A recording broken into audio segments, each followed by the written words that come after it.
Don't cry, Mommy. It's gonna be okay.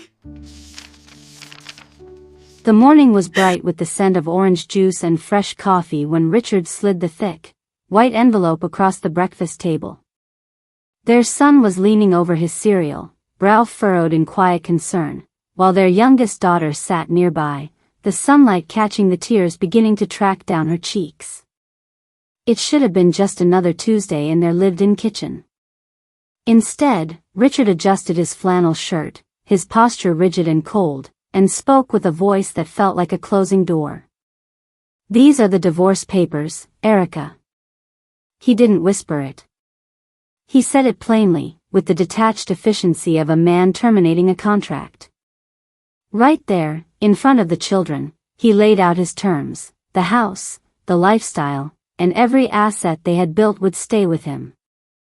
His logic was as sharp as a blade. He was the provider, the one who earned the life they lived, and Erika was merely a passenger.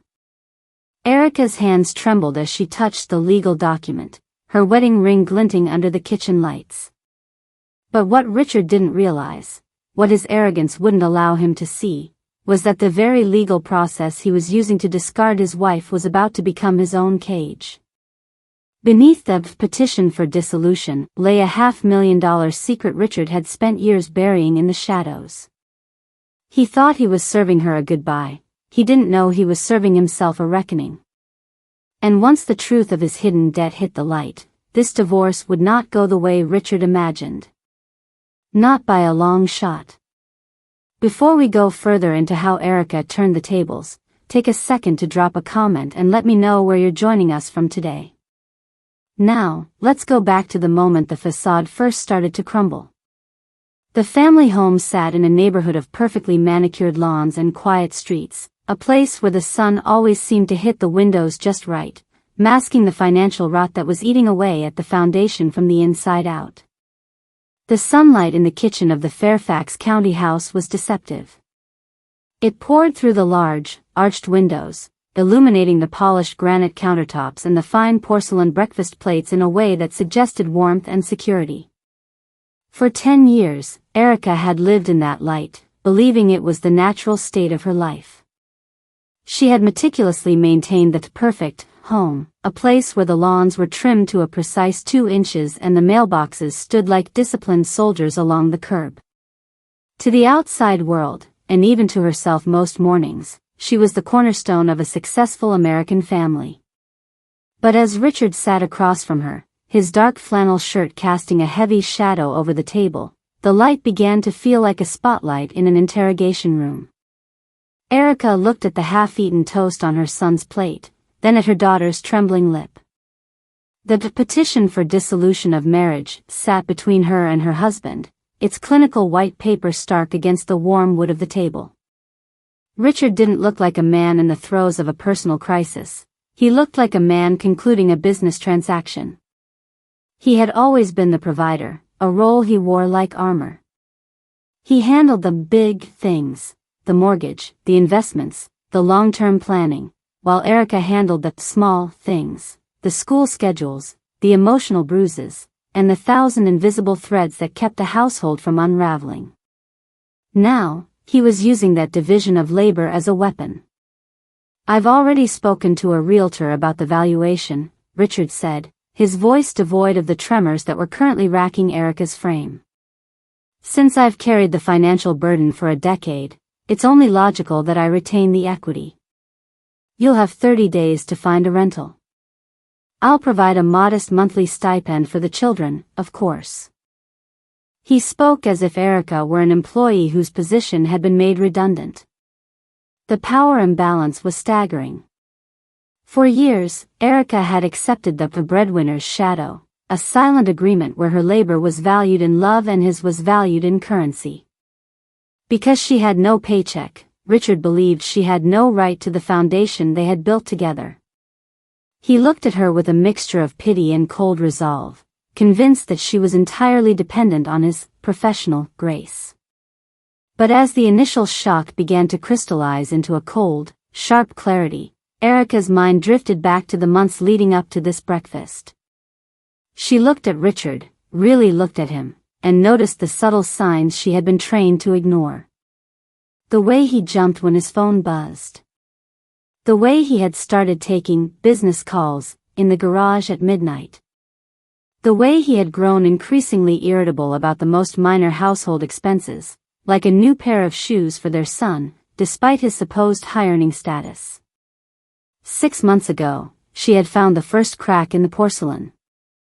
It wasn't a lipstick stain or a hidden text message, it was a crumpled piece of paper at the bottom of the recycling bin, a notice of intent to accelerate from their secondary mortgage lender. At the time, she had brought it to him, confused. Richard had laughed it off, calling it a clerical error, a mistake by a low-level bank drone that he would handle with a single phone call. Erika had wanted to believe him.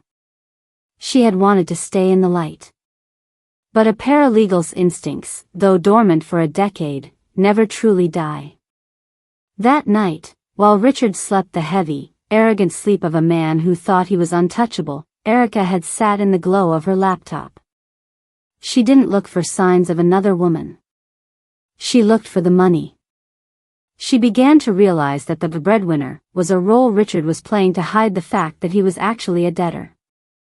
The high-contrast lighting of their life, the expensive cars, the private school tuitions, the designer clothes, was being funded by a hollow core of revolving credit and desperate gambles. Richard cleared his throat, snapping her back to the present. Erika? Did you hear me? I need you to sign the acknowledgement of service. She looked down at her wedding ring. The diamond was beautiful, but she realized now it was likely leveraged. She looked at the past due notice she had surreptitiously pulled from the morning mail and tucked under her napkin just minutes before he sat down. Richard thought he was the one in control because he held the pen. He didn't realize that Erika had been building a ledger of her own. She wasn't just a mother or a wife anymore, she was a witness to a slow-motion financial car crash. I heard you, Richard, she said, her voice steadier than she expected. She didn't sign the paper.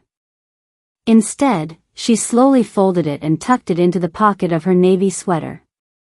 She looked at her children, who were watching this silent war with wide, terrified eyes.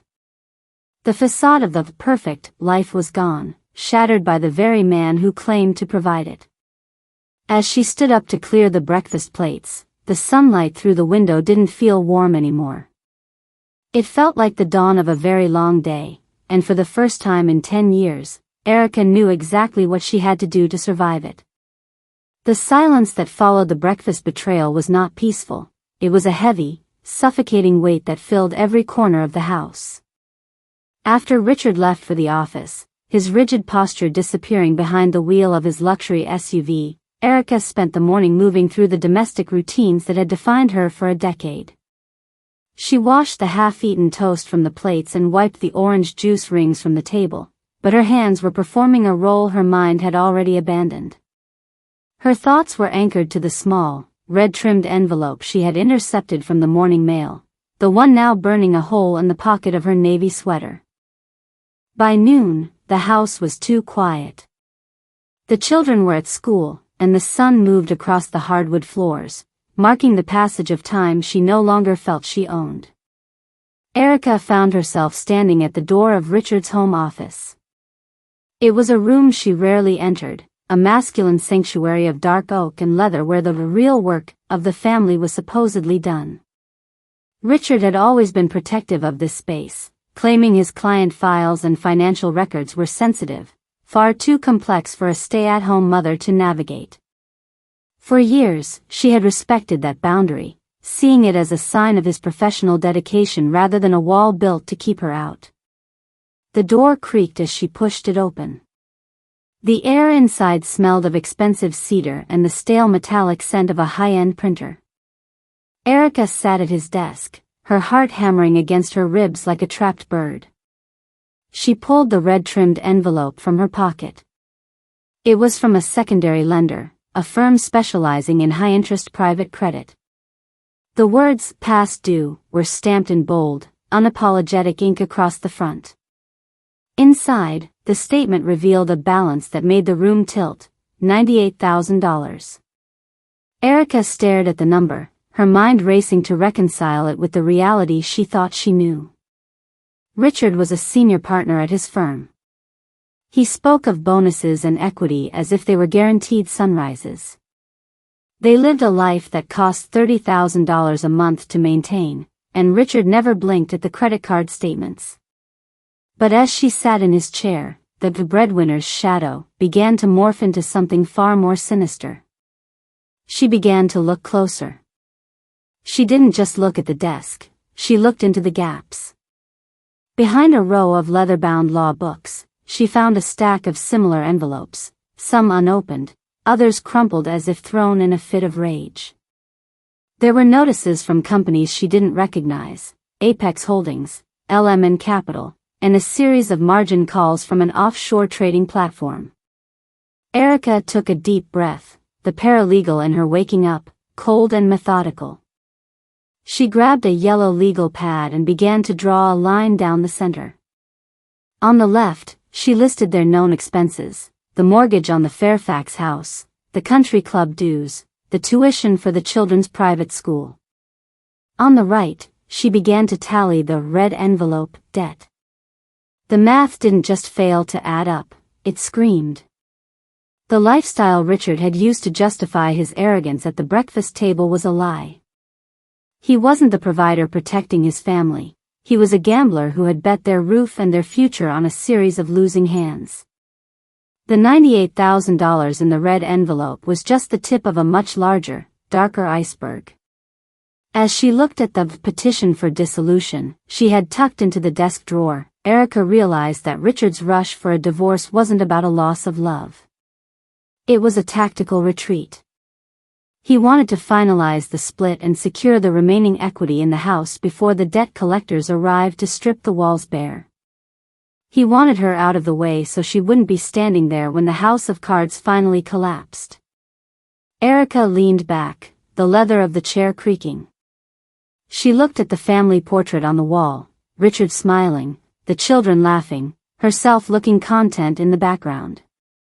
She realized then that she hadn't been a passenger in a luxury vehicle, she had been a passenger in a vehicle headed for a cliff, and the driver was about to jump out and leave her and the children in the back seat. The heartbreak that had consumed her at breakfast was replaced by a cold, burning resolve. Richard thought she was a woman who didn't understand the big things. He was about to find out that a woman who has spent 10 years managing the details is the last person you should ever try to lie to about the math. Erika didn't leave the office for hours. The house around her remained silent, but the air inside the small room felt charged with the static of a brewing storm. She knew that discovery was only the first step.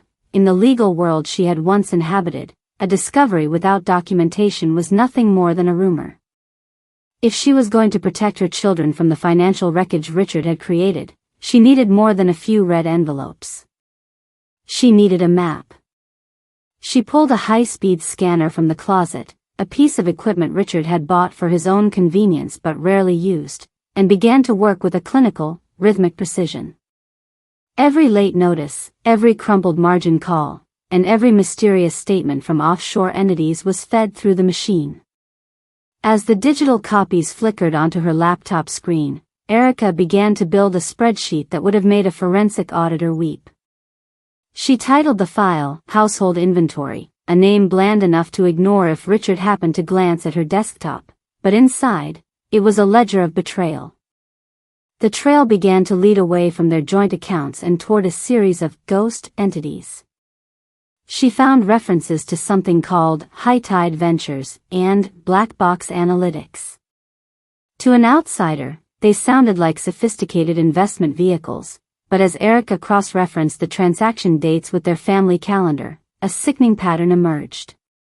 A $12,000 transfer to High Tide had occurred on the same weekend Richard claimed he was at a leadership retreat in Atlantic City.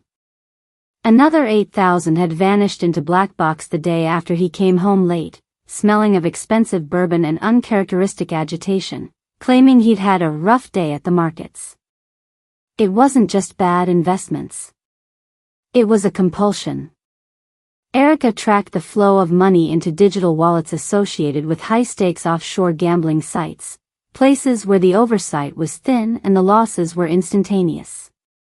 Richard hadn't been building a legacy, he had been feeding a monster.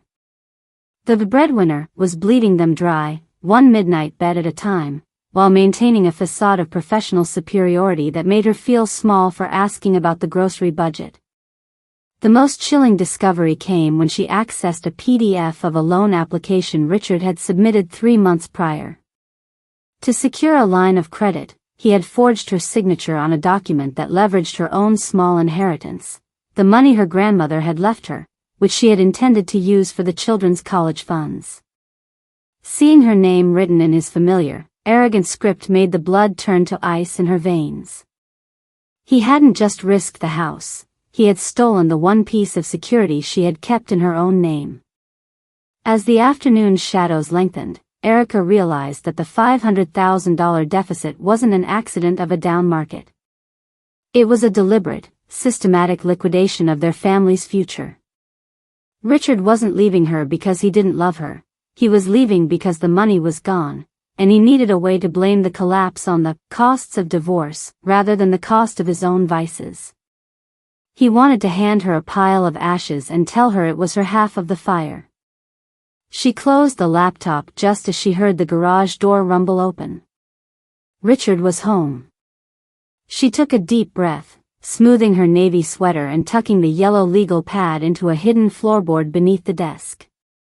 When she walked out into the hallway to greet him, her face was a mask of the same quiet, submissive, dependent he expected to see. He looked at her with that same shadowed, rigid gaze, oblivious to the fact that the woman standing before him now held the keys to his undoing. The paper trail was complete, and for the first time in a decade, Erika wasn't afraid of the dark. She was the one holding the light. The evening light in the living room was a bruised purple, the kind of twilight that makes a house feel larger and emptier than it actually is.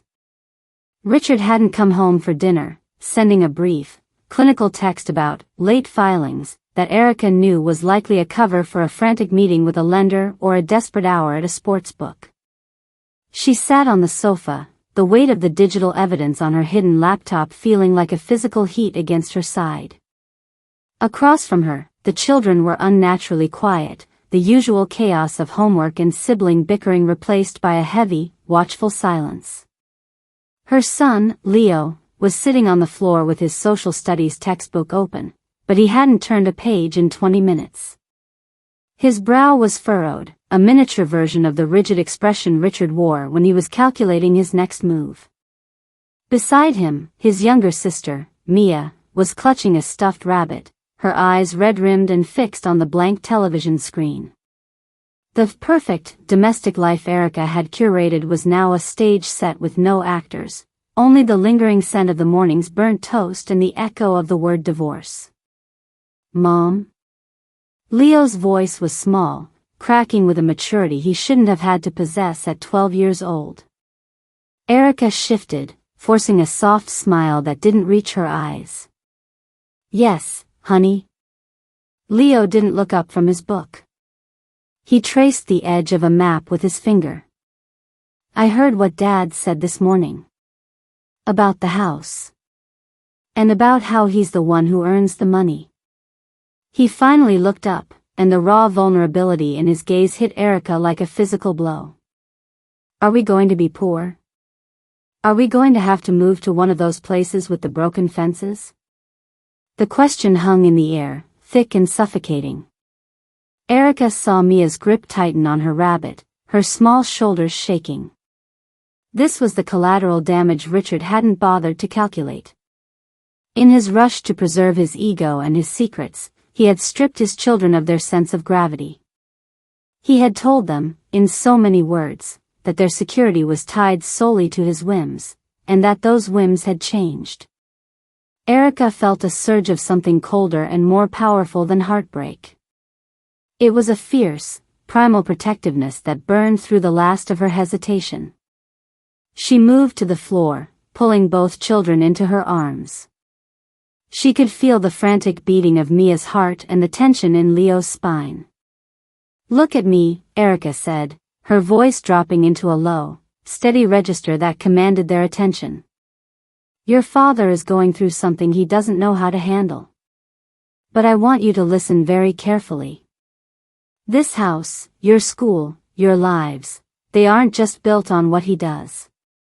I have been the one holding the foundation together while he was looking the other way." She brushed a stray hair from Leo's forehead. "We are not going to be poor. And we are not going to be small. I am a mother, but before I was your mother, I was someone who knew how to find the truth in the dark. I am finding it now. You have to trust me." Leo searched her face, looking for the dependent woman he had seen crying at breakfast. He didn't find her. Instead, he saw the spark of the woman who had mapped out the high-tide gambling transfers and the forged signatures. He saw a defender. He took a shaky breath and leaned his head against her shoulder, the rigidity finally leaving his frame. As she held them in the darkening room, Erika's resolve hardened into a diamond-sharp edge. Richard thought he was serving her papers to set himself free from his debts and his family. He thought he could use his breadwinner status to bully her into a corner where she would be too afraid to fight back. But he had forgotten one thing. A mother who has nothing left to lose except her children's future is the most dangerous adversary a man like Richard could ever face. She wasn't just going to survive this divorce, she was going to dismantle the lie he had built, brick by lying brick.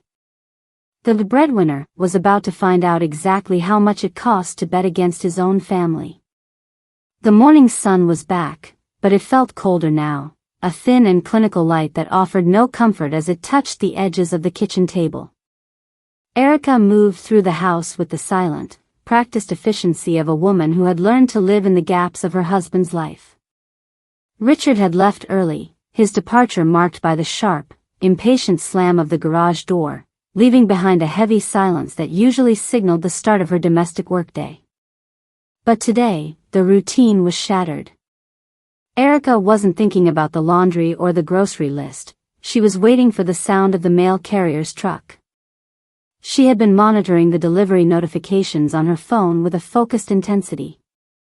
There was a specific piece of correspondence she had been expecting, a final puzzle piece that her research into the high-tide transfers had suggested was coming. When the white truck finally rattled down the street, Erika was at the mailbox before the engine had even faded into the distance. Among the glossy catalogs and the colorful flyers for lawn services was a thick, manila envelope from a national mortgage servicer. It wasn't addressed to Richard and Erika. It was addressed to occupant/Richard V Advance, and the words printed in the lower left corner were stamped in a haunting, permanent red, Notice of Trustees Sale. Erika felt the air leave her lungs as she stood on the sidewalk, the manicured lawns of Fairfax County blurring around her. She didn't need a law degree to understand the terminology. This wasn't just another late payment or a warning about a credit line. This was the end of the road. Richard's secret borrowing hadn't just put them in a hole, it had sold the ground they were standing on. She retreated into the house, locking the door behind her as if she could keep the reality of the document outside. In the quiet of the kitchen, she spread the papers across the same table where Richard had smugly served her the divorce papers just days before. The math was devastating. Richard had taken out a predatory third mortgage, the one where he had forged her signature, and he hadn't made a single payment in 6 months. The breadwinner, who claimed he was the sole provider of their stability, had allowed the family home to fall into foreclosure.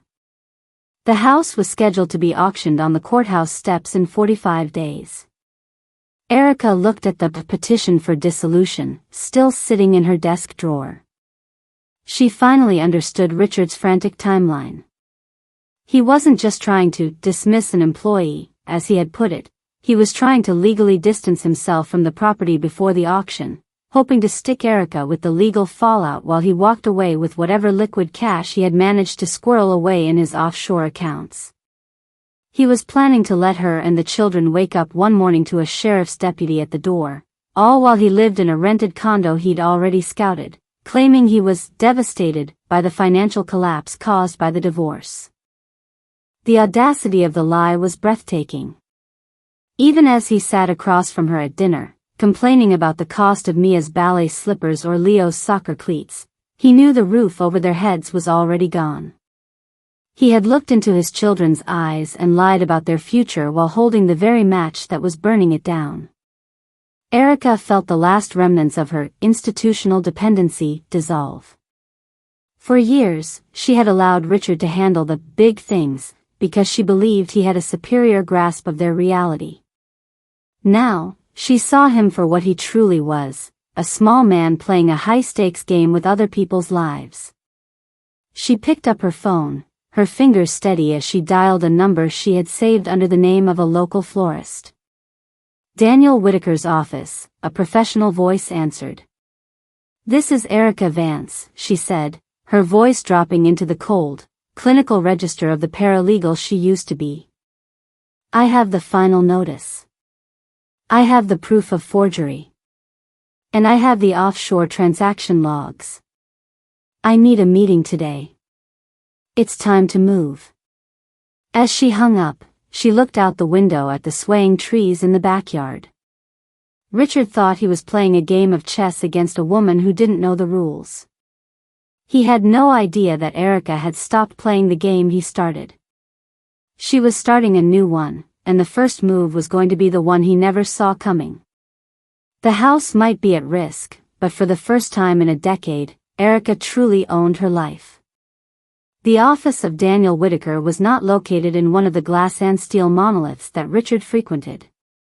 Instead, it was tucked into a refurbished brick building on the edge of the city, a place where the floorboards groaned under the weight of paper and the air smelled faintly of old ink and high-stakes strategy. Erika sat in a leather chair that had seen decades of quiet crises, clutching her laptop bag as if it were a shield. Beside Whitaker sat a woman named Sarah Miller, a forensic accountant with a face as neutral as a balance sheet and eyes that didn't miss a single decimal point. "I've spent the last 48 hours going through the digital copies you sent," Sarah began, her voice low and steady. She laid out a series of color-coded charts across the desk. "Richard didn't just hide money, Erika. He engineered a vacuum. The high-tide transfers were the primary drain, but the deeper we look, the more we find. It's a total disaster of approximately $512,000 in dissipated marital assets." Erika looked at the red lines on the charts. They looked like open wounds. Seeing her life's stability quantified in cold, hard numbers was a different kind of pain than the heartbreak at the breakfast table. It was clinical. It was final. The third mortgage was the pivot point, Sarah continued, tapping a document with a silver pen. "The notice of trustee's sale, you found, is the result of 6 months of non-payment. But here is the critical part: the funds from that mortgage didn't go into the house. They were routed through a shell company called Vance Consulting, an entity Richard created using your name as a non-signing partner, and then immediately moved to an offshore betting exchange." Daniel Whitaker leaned forward, his expression grave. "By forging your signature on that mortgage and routing the money through an entity tied to your name, he wasn't just gambling with the money, Erika. He was attempting to build a paper trail that would make you look like a co-conspirator or, at the very least, equally liable for the debt. If he successfully divorces you before this comes to light, a judge might view this as shared marital debt. You'd be homeless and owe $250,000 to a predatory lender." A cold shudder ran through Erika. She thought of Leo's question about the broken fences. Richard hadn't just been careless, he had been predatory. He had seen his family not as people to protect, but as a secondary line of credit. The breadwinner was actually a parasite, feeding off the very foundation he claimed to provide. "Can we prove the forgery?" Erika asked, her voice surprisingly firm. "We don't just have to prove the forgery," Sarah said with a small, sharp smile. We have the metadata from the offshore transfers. Richard was logged into those gambling sites from his office computer during hours he claimed to be in partner meetings. I've mapped the IP addresses. We have the where, the when, and the how much. He thinks he's been clever by using encrypted wallets, but he left a trail of breadcrumbs in the bank ledgers that a first-year auditor could follow if they knew where to look. Whitaker tapped the petition for dissolution Erika had brought with her. He's rushing the timeline because he knows the auction is 45 days away. He wants this settled and signed before the bank files the public notice that would alert your legal counsel. He's betting on your silence and your fear. Erika looked out the window at the gray skyline. The fear was still there, but it had changed shape. It was no longer the fear of a discarded wife, it was the cold, calculated focus of a woman who was no longer alone in the dark. She had an ally now, a map of the disaster that Richard thought was his secret alone. We aren't going to stop the divorce, Whitaker said, his voice dropping into a predatory calm. We're going to let him think he's winning. We're going to let him believe you're too broken to fight. And then, at the final settlement meeting, when he thinks he's about to walk away clean, we're going to lay this map on the table. Erika nodded. The $500,000 disaster was no longer a weight around her neck. It was ammunition. As she left the office and stepped into the afternoon air, the sunlight felt different, no longer deceptive, but illuminating. Richard was still wearing his dark flannel shirts and his rigid posture of success, but Erika knew the truth. The breadwinner was bankrupt in every way that mattered, and the debt was finally coming due. The rain drummed against the windows of the local diner, a stark contrast to the deceptive sunlight of the previous week. Erika sat in a corner booth, the red-rimmed eyes of the woman at the breakfast table replaced by a steady, unblinking gaze. She wore the same navy sweater, but her posture was no longer slumped. Across from her, Richard looked every bit the high-powered professional, his dark flannel shirt replaced by a tailored charcoal suit that screamed of stability and success. He didn't order food, he simply placed a thin, 3-page document on the laminate tabletop between them. This is a no-asset settlement agreement, Erika, Richard said, his voice carrying that same clinical, detached tone he had used to serve the initial papers. It's the most merciful way to do this.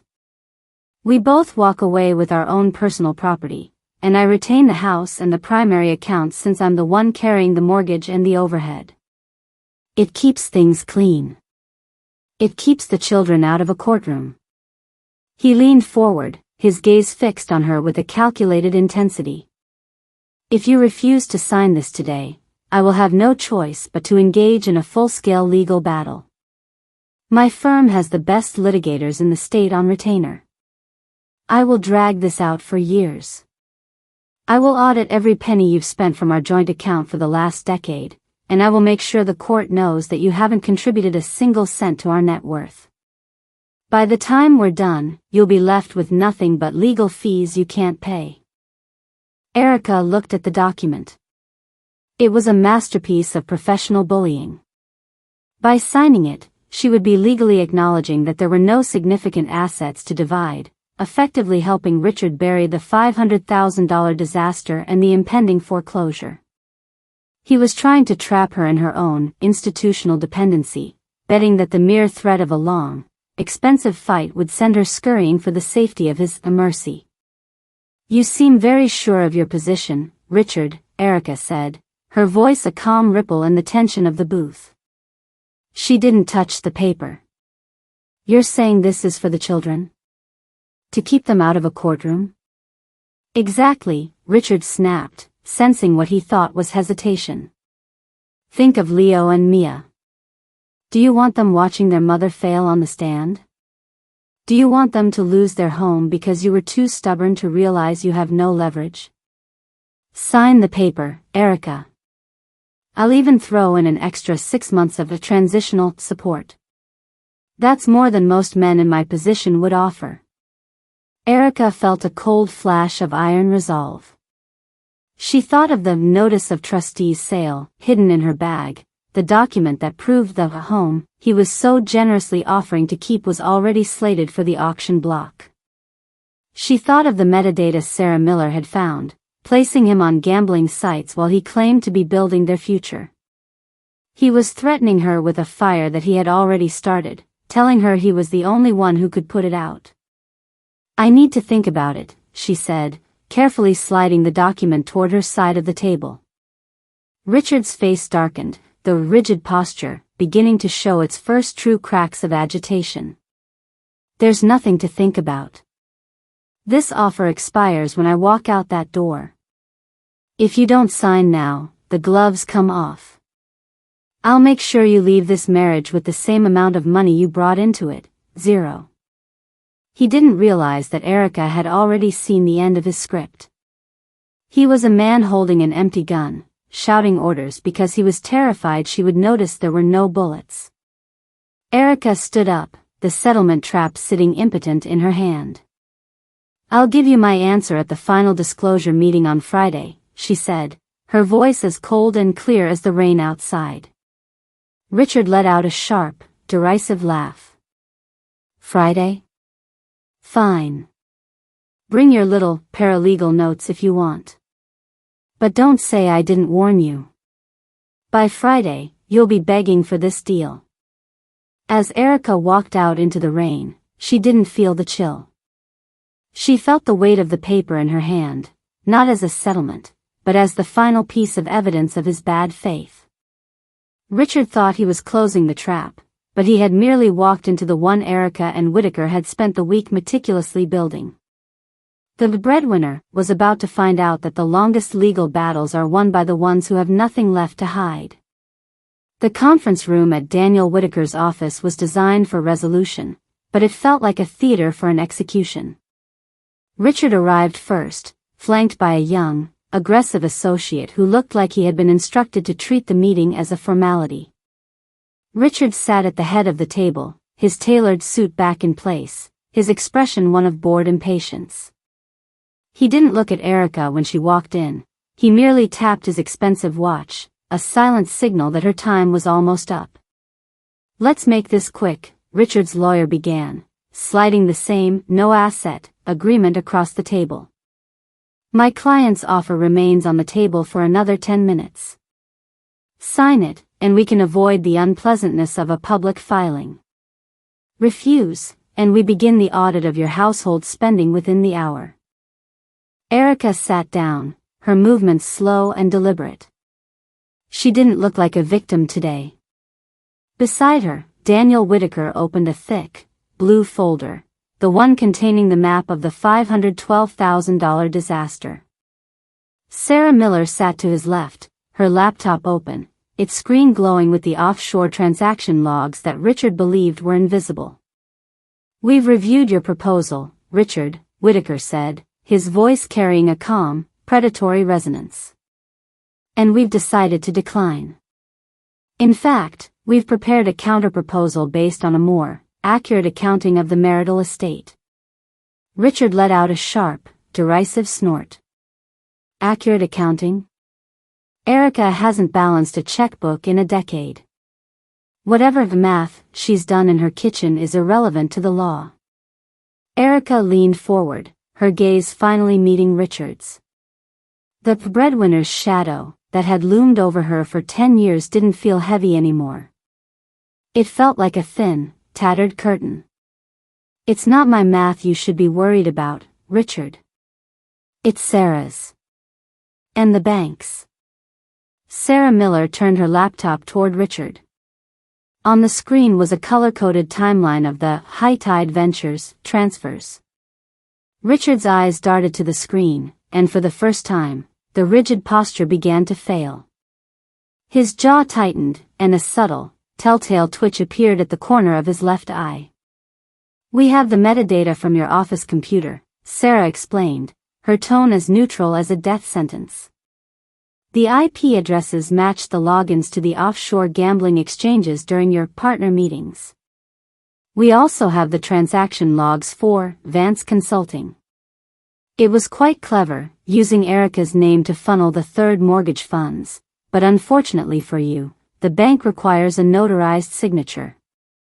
And we have the forensic report proving that the signature on that mortgage is a forgery. The room went deathly silent. Richard's lawyer looked at the screen, then at his client. The aggressive confidence he had entered with vanished instantly. Richard? What is this? Richard didn't answer. The high-contrast lighting of the conference room seemed to drain the color from his face, leaving him looking gray and hollow. The man who had sat at the breakfast table claiming he was the sole provider of their life was now staring at the evidence of how he had systematically destroyed it. And then there's this, Whitaker added, sliding the notice of trustees sale across the table. The house is in foreclosure. You've been serving Erika divorce papers while hiding the fact that you've already lost the roof over her children's heads. That's not just a lack of disclosure, Richard. That's a wasteful dissipation of marital assets and criminal fraud. Richard's rigid posture didn't just crack, it collapsed. He slumped back into the leather chair, his hands trembling as he reached for the document. The breadwinner myth was gone, replaced by the reality of a desperate man who had bet his family's survival on a series of losing hands. He looked at Erika, but he didn't see a dependent wife anymore. He saw the person who had been documenting his downfall while he was too arrogant to notice. I can fix it, Richard stammered, his voice a ghost of the one that had bullied her at the diner. The markets were supposed to turn. It was a temporary setback. It's a $500,000 setback, Erika said, her voice steady and cold. And you didn't just lose the money. You stole the children's security. You stole my name to do it. There is no fixing this, Richard. There is only the law.